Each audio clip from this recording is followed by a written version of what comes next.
Now let's invite Philipp and Nader back to the stage. Would you join us, please? And in a few moments, I'll be asking you to ask questions. Raise your hands. I hope you have lots of those. But going from the history, 150 years, let's focus on what lies ahead. This new normal that you, Philipp and Nader, were talking into, these deep implications that the changes around us are going to have. Let's begin with you, Nader. You talk about a different globalization, a new globalization. In Danish, we say, kært barn har mange navne, and you speak Danish, so you know. But what would that mean to Danish companies who want to win in this new and different globalization that we're looking into and that we are going to stay in for quite a while?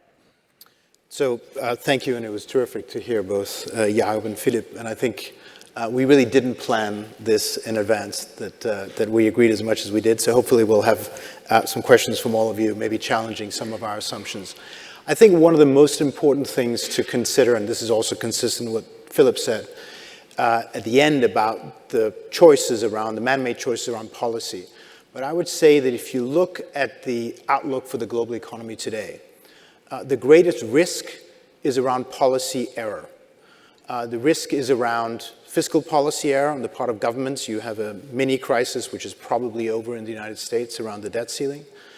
You have policy error risk around central bank policy. This is Philipp's, obviously, area of specialty. And you have policy error around geopolitics and how the US-China relationship is going to be managed. For businesses, navigating this new globalization, I think really does now, and Jakob said this, require a very different understanding of the number of stakeholders, governments, local governments, central governments, shareholders, your own people, NGOs, activists.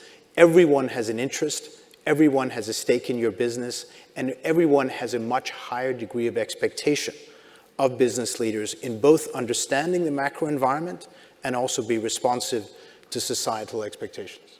What's your view on that, Philipp? To win in this new world that we all have to sort of learn how to navigate in, how do you do that as a Danish company with international business? How do you do it?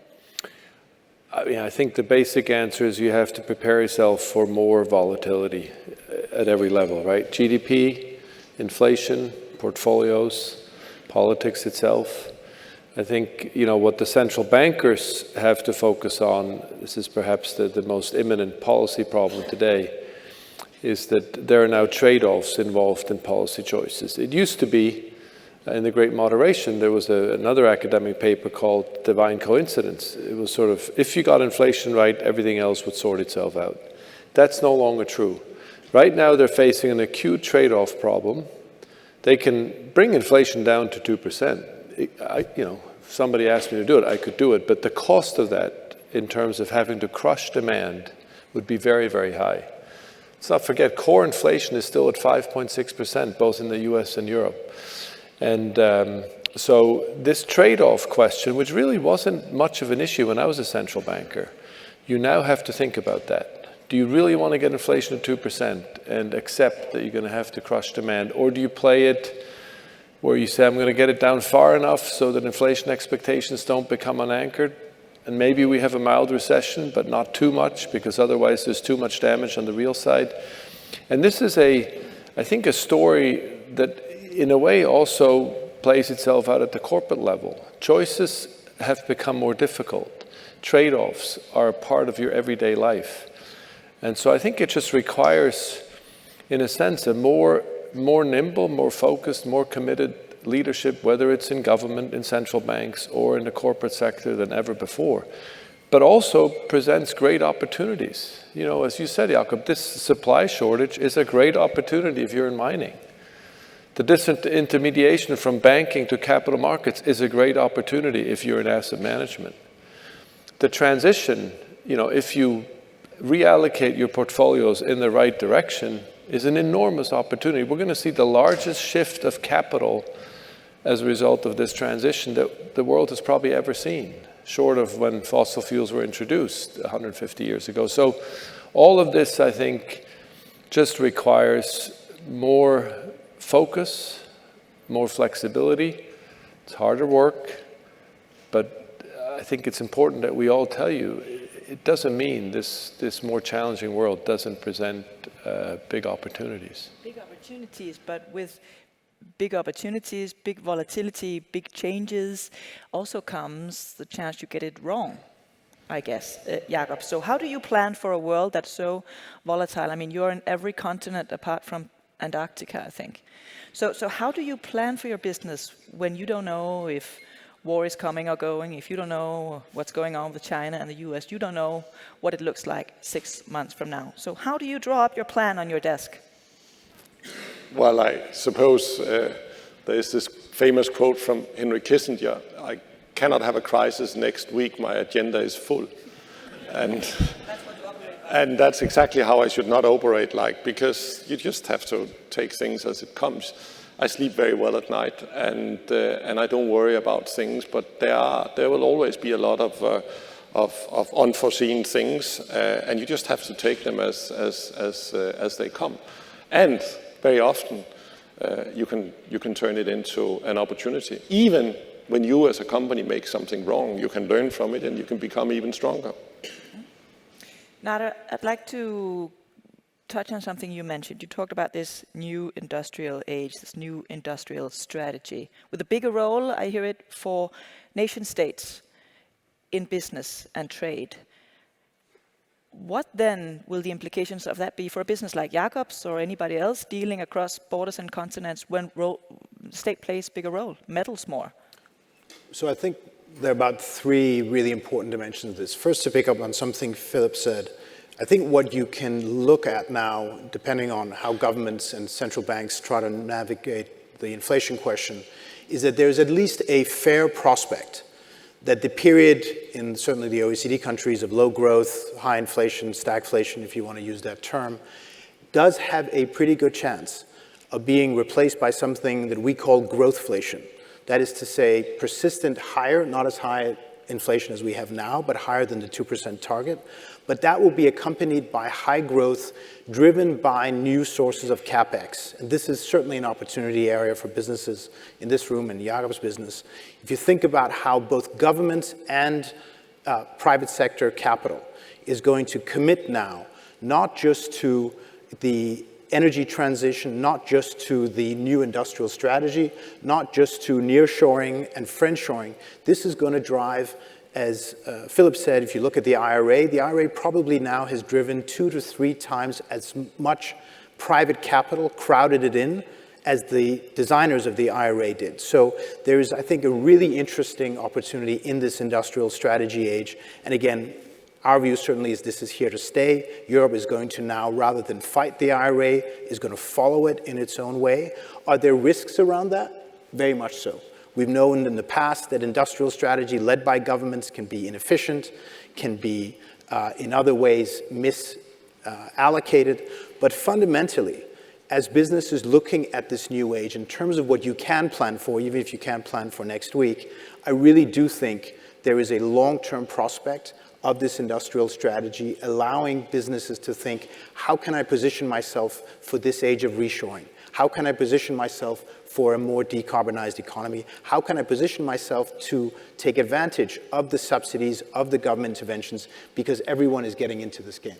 How do you see that as an investor, Philipp, this more government meddling in free trade and free markets? Do you see that as an option, or do you see it as a threat? It's a very big experiment. I mean, I think what we're running now in this, let's call it industrial strategy. It's funny how we don't want to use industrial policy, so we say industrial strategy. I think from a macroeconomic perspective, this is a big experiment. You know, historically, massive government intervention in the economy does not have a great track record. There's some new features to this. A lot of this is based not just on pouring government money into it, but actually using it as an incentivization to mobilize private capital. I just came back last week from Kiev, where we had a meeting with the president to think about, we're doing some pro bono work for him on, you know, what could a Ukraine reconstruction fund look like? And it's very interesting because it has the exact same features, right? So you use some sovereign money from the international community, and you try to use that as a kind of first loss capital absorption tranche that can then reduce the risk for the private sector to come in behind and make private investments. So for you, this would be a great opportunity. So it is not a sort of 1970s Labour Party UK type of view of the economy. It has this dimension of using public money to mobilize private capital. And that's, of course, true for the transition. So we'll see. It's a big experiment. I think, we should heed the lessons of history and be mindful. From us, in the very short term, we just made a big investment where the expected rate of return, this was in the US hydrogen plant, was 9 or 10% before the IRA. With the IRA, it became 17, 18%. So it has an immediate effect, which of course explains why the IRA is working so well in attracting private capital. Maybe I can make a comment on it. You're absolutely right. History shows that when government starts handing money out to companies, it's a very bad thing. Having said that, it did work a little bit with the Marshall help in Europe after the Second World War. And I think we are dealing with something fundamentally different. I was trying to say this thing, that the best thing would have been that the world could agree on a carbon tax. But if you don't have a carbon tax, then the capital markets that doesn't have a price on carbon will not be able to address climate change. And that's basically, so what we see now of the subsidies is kind of second-best solutions. And I think then the other thing in the US with IRA, actually, is not that the US voters are just totally convinced about climate change. They actually want to see manufacturing and blue-collar workers back in their country.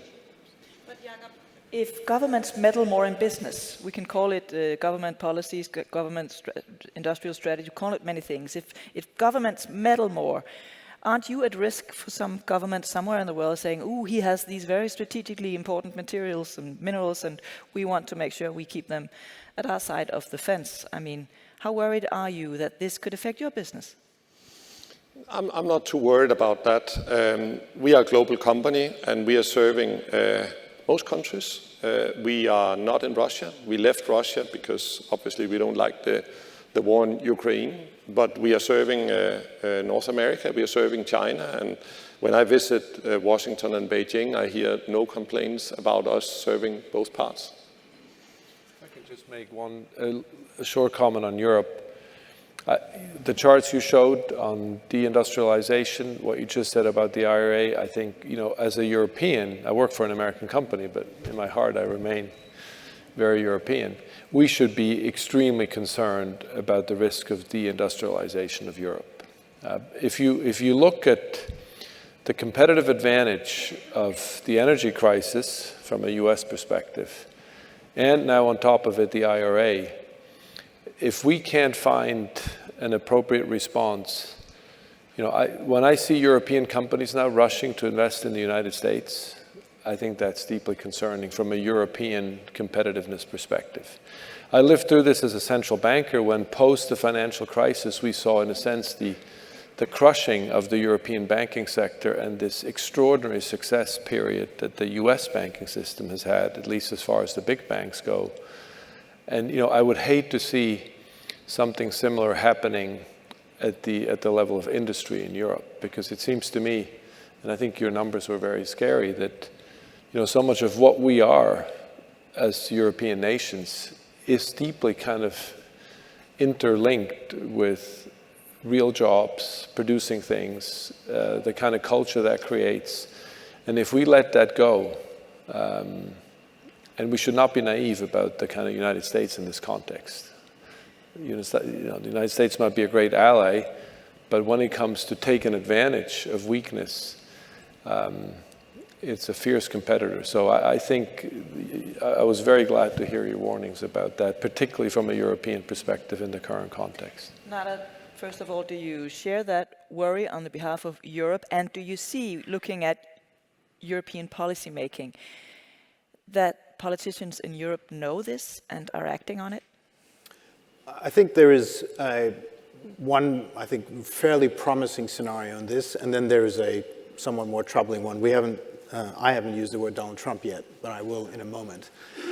I think in a world in which the present administration wins the next election, I think what you can expect from their side is, even as they are fiercely competitive, even as they are looking absolutely to produce more American jobs, more American manufacturing, more equity in the United States, not global equity, what they are absolutely also convinced by is that this will only work if the United States brings its allies, particularly Europe, closer, not farther apart. So as people will look to the IRA's implementation, I think you can absolutely expect that Europe, as well as Australia, is going to be seen in a very positive light, relatively speaking, in terms of how it could have been implemented. There is definitely a risk, and I can tell you that clients of ours now are asking us a lot, what happens if Donald Trump comes back? The risk of that, you can assess for yourselves, it is not zero.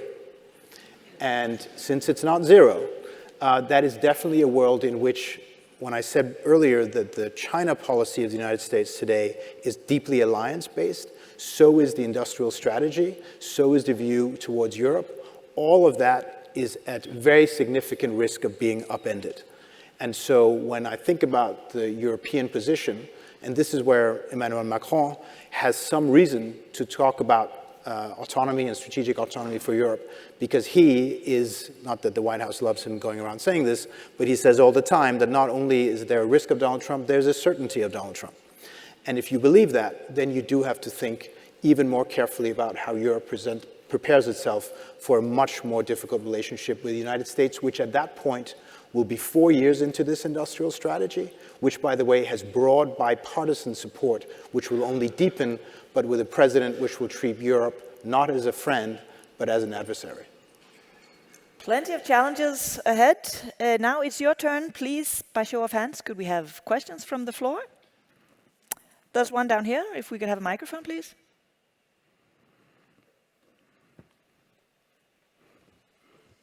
Please stand up. Maybe they'll see you clearly.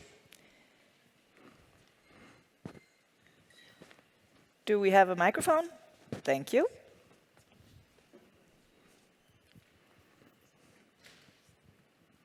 Thanks so much. Helle Bengt Jorgensen from Competent Boards.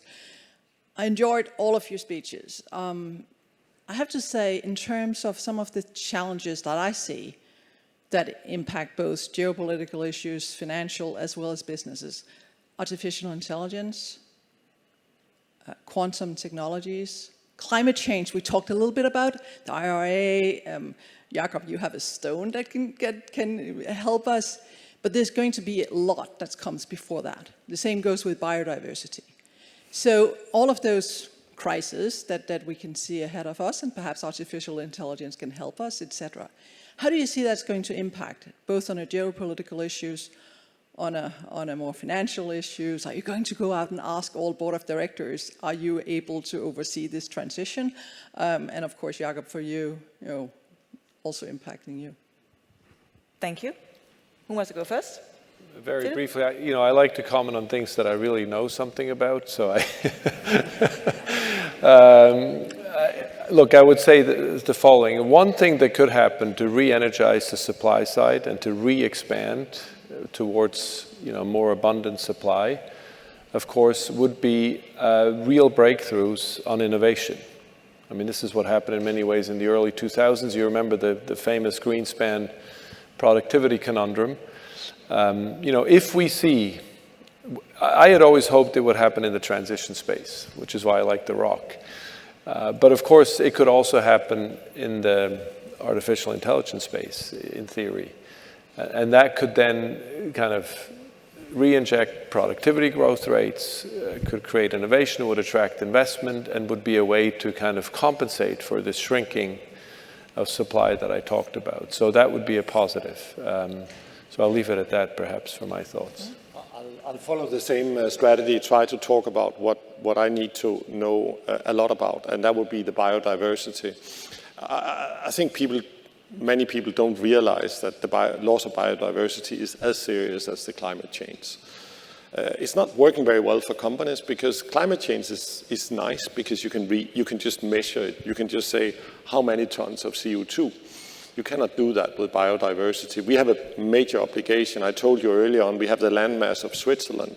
And we are doing a number of nature-based solutions where you actually sometimes can both reduce your CO2 and improve the biodiversity. But I have no doubt it is as critical as climate change, and we need to find a way to measure it better. I went to Montreal last year at the COP15 biodiversity, and what was very clear is that, first of all, I realized I didn't know enough, and secondly, it's just very difficult to set any targets. People come to me and saying, can you be net positive? So I said, yes. That's a good intention, but I'm not going to communicate that before I know how to measure it. Otherwise, it's just greenwashing. I think the world has to mature a lot more on biodiversity, so that's probably a theme for the future. But I will say, on a positive note, when we start demonstrating that we are addressing climate change, it should give us confidence that we can also address biodiversity. Thank you. But with all these crises, Nader, one after the other, as you mentioned, how much optimism do you have left that we'll be able to make it? Through all of that. That we'll be able to make it. Through all of these crises and out on the sun shining on the other side. I'm hugely, at the end of the day, I think we have to be optimistic. We have to be optimistic not just because, as Jakob said, just look at what Rio Tinto has gone through over the last 150 years. I think there is a story of the world of the last 30 years, which for most economies and most countries has seen prosperity and progress unthinkable a generation ago. So the lived experience, I think, of most economies is actually fairly positive. I think on the AI piece, again, I'm following Philipp's sage rule here of not talking about what you don't know about. I will tell you that I've spent a fair amount of time with people who do know a lot about AI. And the two things that strike me the most is that the people who know most about the topic are the people who believe it is moving faster than they ever expected, with greater dangers than they ever imagined. So I think taking that seriously is important. Last point I'd make just on the optimism, but I think also in terms of rethinking our approaches is a theme that both Jakob and Philipp have talked about, which is the broad ESG sustainability. I think one of the things we are just at the interesting point at is for so many companies, certainly in this part of the world, that made a range of ESG commitments some time ago and take them seriously and are committed to it, including now with biodiversity. We're about to find ourselves in a world where before the pyramid was ESG commitments, then the energy transition, and below that, geopolitics. We're going into a world where the pyramid is going to be inverted. Geopolitics is going to guide a lot of what happens in the energy transition, which will guide what will be a resetting of ESG and sustainability and the pressures, both in meeting those commitments, but also interacting with governments who are going to expect more, but also more volatile expectations in terms of what ESG is going to be. Thank you. I think we have a question more down there. Yes, thank you all three of you for very complimentary and good views. I find it interesting that none of you mention Africa, especially where part of the war going on is on minerals and resources. So where does the three of you, or do the three of you see Africa play a part in the coming years? Anyone? It was critical minerals, right? Yes, Africa, yeah. So look, there's a lot written about critical minerals. The world is not lacking minerals. Let's just be very clear about that. And then you can also read in the newspapers that all the critical minerals is coming from China, which is absolutely not the case. The point is, what you have is you have a few big supply chains. From iron ore to steel, from extraction of copper, extraction of aluminium, and then in the processing plants, that's where you can extract not just the core thing you're extracting, but a lot of byproducts, rare earths, a number of critical minerals. The reason why Europe and the US is very weak on critical minerals is because we have deindustrialized. We don't have the processing plants anymore. They are all in China. You give one example. In the US, there is 2 copper refineries left. We have one of them. In China, there's 52. And it's around a copper refinery smelter that you're actually extracting a lot of things, tellurium, scandium, a number of critical minerals. So it really is about the process. Have you got the processing? Then you can extract the critical minerals. And I will say to you, there's, for example, sometimes people are saying, can we get enough copper? There's plenty of copper. It's just a matter of really finding and being able to extract it where you have it in highest density, because otherwise the environmental impact is too big. And we shouldn't forget, and we haven't spoken about this, and it's going to hit us, but it's going to take a little longer, is the world of circularity. We need more circularity in the world. There's no doubt about that. But our assessment is we cannot wait on circularity to address climate change. It's going to take a couple of decades for us to learn how to really get circularity to a high level. Some countries like Singapore is doing amazingly well, but the rest of the world is really not doing very well on circularity. Africa, Philipp. How much are you investing in Africa? I actually did mention it in the sense of a potential future kind of labor supply problem or opportunity in a sense. You can imagine at some point the China story on the labor market expansion happening through Africa. I think in the short term, unfortunately, more likely we're going to have immigration issues, certainly in Europe, not least as a result of climate change. But I think on the investment side, so we have launched something called the Climate Finance Partnership, which was really done at the initiative of President Macron. And it's exactly what I mentioned earlier, this idea of a blended finance vehicle. It came out of the refugee crisis originally. And the idea is to have a fund that invests in renewable energy projects in the emerging world with a 30% allocation to Africa. That was a very difficult thing to do. With the help of several sovereign asset pools, we did it with a capital tranche provided for by sovereigns, by development agencies. We had the KfW, the French Development Agency. We had a couple of family foundations. And so they put in essentially a 20% risk reduction capital tranche. And then we raised the rest of the money from private investors. And we've now made the first investment in Kenya, which is very exciting. Now, it's very difficult to find these projects, but this is the type of structure, I think, that is incredibly important. And we'll hear a lot more about this at the COP in Dubai, because what it does for the investors, it brings the risk level back down to an OECD level. And that is key. I have a lot of conversations with John Kerry and others in this context, and I keep telling them, our clients are 70% pension funds. These are pensioners, and of course, Denmark, Sweden are great examples of these pension funds. We cannot take that money that is there to assure the pensions, the retirement phases of these people's lives, and then just invest it in hugely risky areas. It doesn't work that way. This is not our own money. It's our clients' money. Ultimately, it's policemen and fire department employees, and so we have to find ways if we want to mobilize capital for Africa or other parts of the developing world, we have to find ways to use the rich countries, capital from the rich countries, through the World Bank, through the MDBs, in order to bring the risk level down. And this is where this blended finance approach that you'll hear a lot about in the COP conference this fall, I think is the answer to bring in capital to Africa and to the rest of the developing world, where, by the way, from a climate change perspective, it's, of course, most needed. Let's take Africa from a more perhaps geopolitical or alliance-based perspective, Nader. Maybe you have a few words on that. Can we expect Africa to be an ally of the West or not?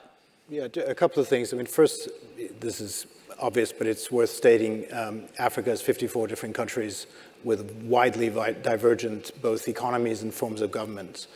What is common to them is that the entire continent of Africa has the equivalent outstanding debt as the country of Belgium, and yet pays a much higher rate and has a much more difficult time accessing capital markets of any kind. The more promising aspect of Africa is, I think, to mention another country I don't think at all talked about, which is India. Because there are elements to the India story of the last 5 years, and I think really quite promising prospects there, that are about 2 or 3 fundamental things that I think Africa can also, as a continent, the 54 countries, get behind and follow. One is the revolution in digital public infrastructure in India, which has been astonishing. in terms of how many people now have some kind of digital ID, how many are now banked rather than unbanked. There's a lot of potential for Africa there to follow that model. There is potential in education, and then there is what is still one of the biggest challenges in Africa, even the most developed African country like South Africa, which is governance. Get those three things right, and then the Africa development story can, I think, be much more promising. I think we have to touch on a different part of the world before we round off. We have to talk about Taiwan. Philipp, Taiwan is on many people's minds. It's all over the media, lots of worry, lots of conversation about what's going on. Would you invest in Taiwan as things are now, or is it too risky business? We do have investments in Taiwan. Our clients are certainly invested in Taiwan. We have an office there. And would you increase it? I think that's a big question, probably more focused on China generally speaking. I think that the big issue, you heard Jamie Dimon yesterday speaking out of Shanghai or Beijing, I don't know where he was, saying that they're going to stay there, that China and the US will not completely break. The reality, of course, we have huge economic interlinkages, right?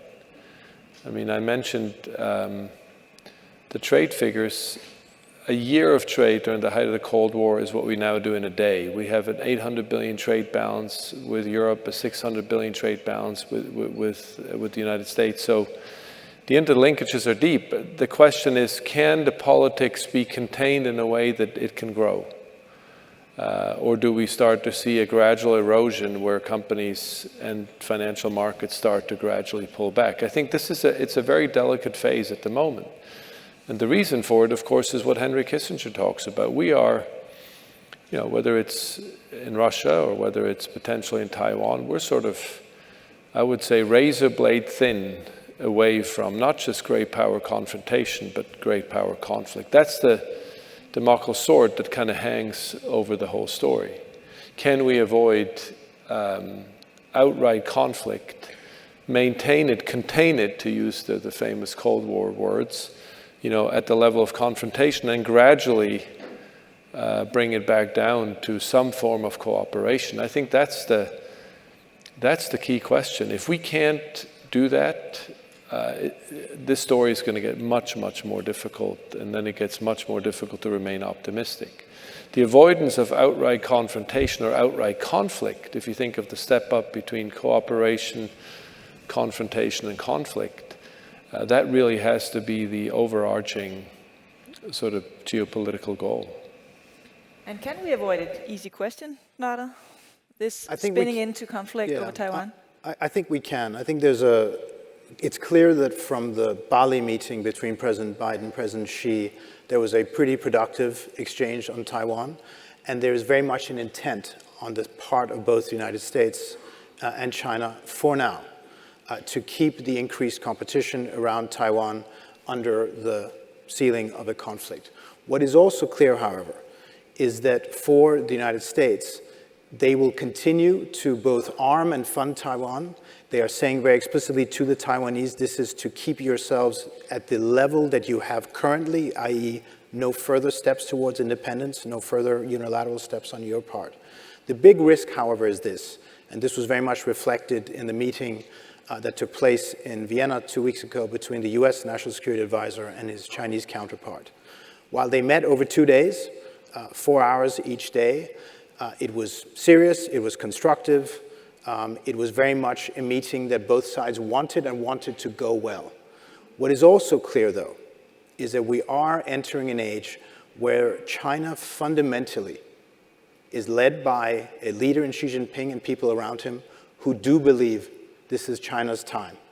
And this is China's time to be the dominant power in the world. And the kinds of measures the United States is taking, whether it's on tariffs or outbound restrictions or supporting Taiwan, are measures of a declining power trying to hold on. So the good news is that the two most important people in both governments had a very good 2-day meeting. The bad news is that we are on track for a structurally much more difficult, intense confrontation. And my view is the biggest risk is that this is now in the hands of very few individuals. So the execution risk around making a mistake and misjudgment is going up, and the risk of this relationship being in less competent hands and therefore driving it off the road are going to rise. Deep sigh on that one, Jakob. We mentioned earlier you've been in Maersk, and in Maersk they have this saying, rettidig omhu, make sure to plan for things. So I'm sure you have a contingency plan in your drawer somewhere for whatever you are going to do if things go wrong with Taiwan. What does that plan say? Yeah, look, I don't think too much about it, quite frankly. But shouldn't you? Well, I used to, before I was at Maersk, I used to work in Shell, and we were experts in scenario planning, and we always had these interesting scenarios, and then there was always somebody who raised their hands and saying, what if you have a nuclear war? And then kind of like, we always came to the conclusion, what's the point of spending a lot of time on such a scenario? I honestly believe I can make 10 scenarios, and 9 of the scenarios will do very well, and in the 10 scenarios it might be very difficult, but there is lots of opportunities for companies, because companies become very important in crisis as well. You shouldn't forget that. If you look back to Second World War, it was absolutely vital to create materials in that period of time. I just don't see that. I don't see that coming now. We are working together and actually working constructively together. We talked about Africa before. We're just about to embark upon the biggest mining project in the world in Guinea. And I do it with Chinese partners. It has the support of the government in Beijing, of course, but it also has the support of the government in Washington. I mean, it's uncomfortable, and world history is, of course, saying when two powers starts becoming equal, it's difficult. But I work towards positive solutions. So you don't have a contingency plan in the drawer. Nader, you advise CEOs on big events in the world. Should they all have this plan? Should they all have contingency plans, or is it a waste of time? One of the things I advise CEOs is that even if you do, you don't necessarily say you do. So that's okay that Jakob was being discreet about that. No, I think the reality is that there is a broad, I think, lane of economic activity and trade that we should expect, particularly between China and the West, or China and Europe, and China and the United States, which will continue. Both sides want it. Both sides are invested in it, and this will be all around Jakob's industry. Lots of other industries will continue to do that. Where I think the contingency planning is not so much a question of do you have scenarios, but are you really building in, and Philipp referenced this, in a world in which we are exchanging the priority for efficiency with a priority on resilience. After the pandemic, after Russia's invasion of Ukraine, in a more unstable US-China relationship, have you built in the measures that will allow your company to be resilient through the volatility, through the unwelcome surprises, even as you are executing a strategy that for most industries and most companies will actually be left alone? BMW can sell as many cars in China as they want. BMW's problem is not the United States not wanting them to sell cars in China. BMW's problem is competition from Chinese automakers. And that's going to be the story for most industries. It's about the competitive landscape, it's about talent, it's about technology, it's about capital. But there's no doubt that this macro environment in a much more contested relationship will bleed into more and more sectors. And you just have to look at yourself. What is my technology? What is my company? What is my nationality? And how then do I need to plan for a resilient strategy? I'm afraid that's all we have time for. Philipp, Jakob, Nader. Very interesting to hear your discussion, and thank you for questions from the floor. Let's give all three of them a warm hand. Thank you so much.